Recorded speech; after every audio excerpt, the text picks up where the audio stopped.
नमस्कार दोस्तों, स्वागत है आप सभी का हमारी इस न्यू वीडियो के अंदर। आज के वीडियो के अंदर मैं बात करूंगा रमज़ान की। बात करेंगे आज के वीडियो में कि आखिर इस्लाम में क्यों और कैसे रखा जाता है रोज़ा, कब हुई आखिर इसकी शुरुआत। तो भारत में इस साल रमज़ान के महीने की शुरुआत 1 या 2 मार्च 2025 से होने की संभावना है। रमज़ान के पवित्र महीने में मुसलमान लोग रोज़ा रखते हैं। इस दौरान सूरज निकलने से लेकर सूर्यास्त तक कुछ भी खाया पिया नहीं जाता है। इस्लाम में रमज़ान की शुरुआत दूसरी हिजरी में हुई और 1400 साल के बाद अब भी जारी है। इस्लाम के मानने वाले हर बालिग शख्स पर रोज़ा फर्ज यानी ज़रूरी है। रमज़ान के पवित्र महीने में मुसलमान लोग रोज़ा रखते हैं।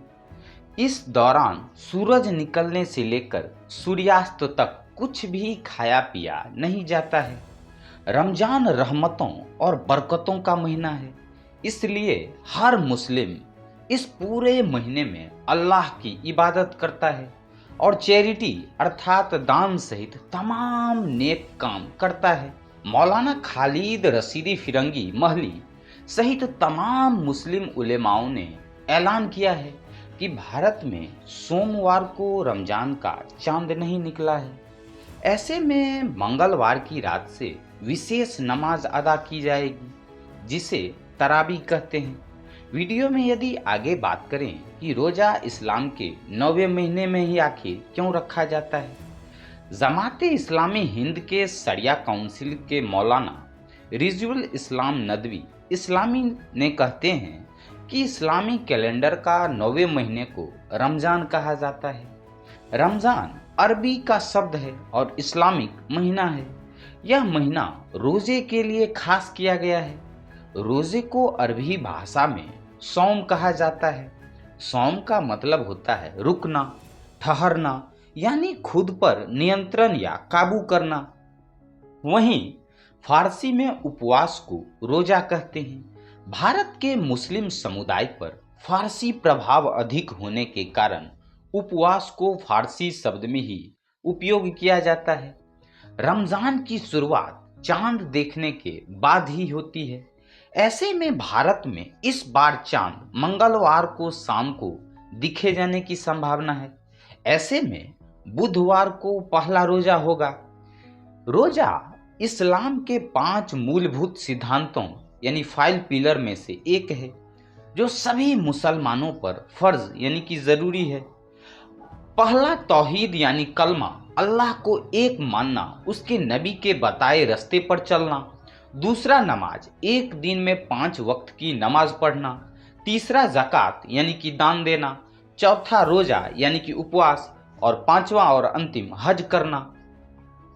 यदि वीडियो में आगे बात करें इस्लाम में रोज़ा रखने की परंपरा आखिर कब से शुरू हुई, मौलाना रिजवानुल इस्लाम नदवी इस्लामी के मुताबिक इस्लाम में रोज़ा रखने की परंपरा दूसरी हिजरी में ही शुरू हो गई थी।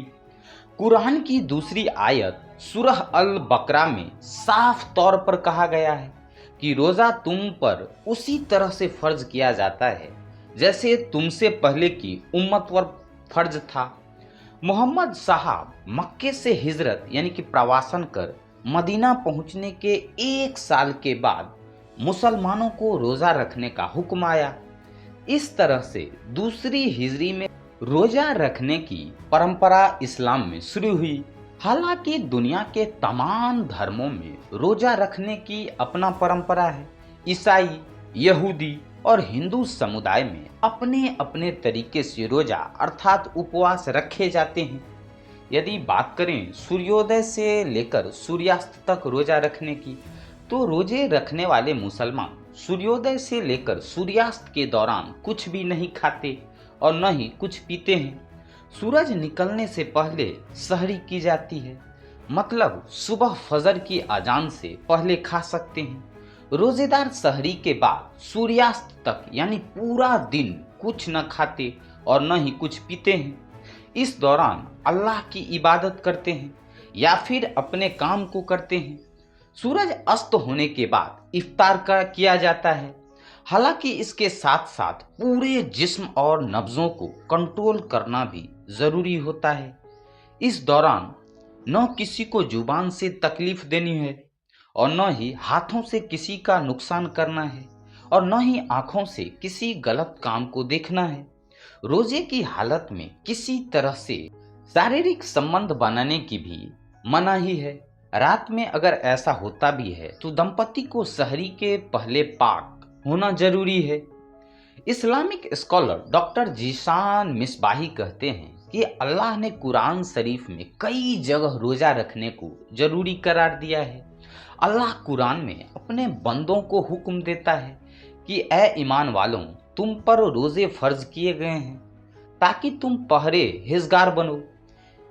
इसके अलावा हदीस की किताबें तिरमिज, बुखरी शरीफ, मुस्लिम, इब्ने माजा, मिस्कात तथा अबू दाऊद शरीफ में भी कई जगह बताया गया है कि रोज़ा बुराइयों से दूर रखता है और इंसान को नेकी की राह पर चलने की एक प्रैक्टिस है।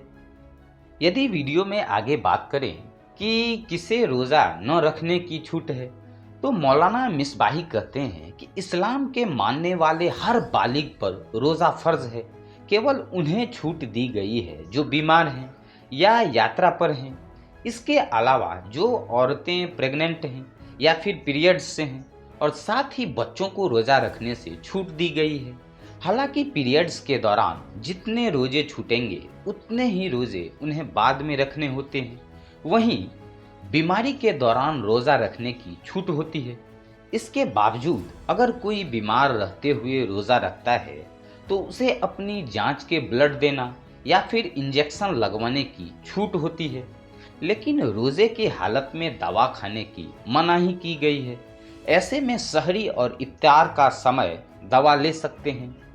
यदि वीडियो में आगे बात करें इस्लाम में रमज़ान की अहमियत के बारे में, तो डॉक्टर जीशान मिसबाही कहते हैं कि इस्लाम में रमज़ान की काफ़ी अहमियत है। इस पाक महीने में अल्लाह जन्नत के दरवाजे खोल देता है, वह दोज़ख के दरवाज़ों को बंद कर देता है, वहीं शैतान को कैद कर लेता है। इस महीने में अल्लाह ने कुरान नाजिल किया है जिसमें ज़िंदगी गुजर बसर करने के अल्लाह ने कई तरीके बताए हैं। नफल काम करने पर अल्लाह फ़र्ज अदा करने का सवाब और फ़र्ज अदा करने पर 70 फ़र्ज़ों का सवाब देता है। वह कहते हैं कि रमज़ान का महीना सब्र व सुकून का महीना है। इस महीने में अल्लाह की खास रहमतें बरसती है। अल्लाह रमज़ान माह का एहतराम यानी पालन करने वाले लोगों के पिछले सभी गुनाह माफ़ कर देता है। इस महीने में की गई इबादत और अच्छे काम का 70 गुना पुण्य मिलता है। कुरान इसी महीने में नाजिल यानी कि दुनिया में आया जो लैलातुल कद्र है। रमज़ान के महीने में रात कौन सी है इसे साफ साफ नहीं बताया है। हालांकि उलेमा इसे लेकर अनुमान लगाते हैं कि रमज़ान के आखिरी असरा में यानी अंतिम 10 दिनों में ताक रातें जैसे 21, 23, 25, 27 तारीखों में से कोई एक रात है। यदि आगे बात करें वीडियो के अंत में कि आखिर रमज़ान के महीने में चैरिटी या दान करना क्यों ज़रूरी होता है, तो रमज़ान में ज़कात यानी कि दान का खास विशेष महत्व है। अगर किसी के पास साल भर उसकी ज़रूरत से अलग 52.5 तोला चांदी या उसके बराबर की नकदी या कीमती सामान है तो उसका 2.5% ज़कात यानी दान के रूप में गरीब या ज़रूरतमंद को दिया जाना चाहिए। ईद पर फितरा यानी एक तरह का दान कहते हैं, फितरा को हर मुसलमान को करना चाहिए। इसमें 2 किलो 45 ग्राम गेहूं गरीबों को दें या फिर उसकी कीमत तक की रकम गरीबों में दान की जानी चाहिए। तो दोस्तों ये रहा हमारा आज का वीडियो ऑडियो बुक जो कि था रमज़ान मुसलमानों का एक पवित्र त्यौहार के ऊपर। आशा करता हूँ कि ये वीडियो आप लोग को काफ़ी अच्छा लगा होगा।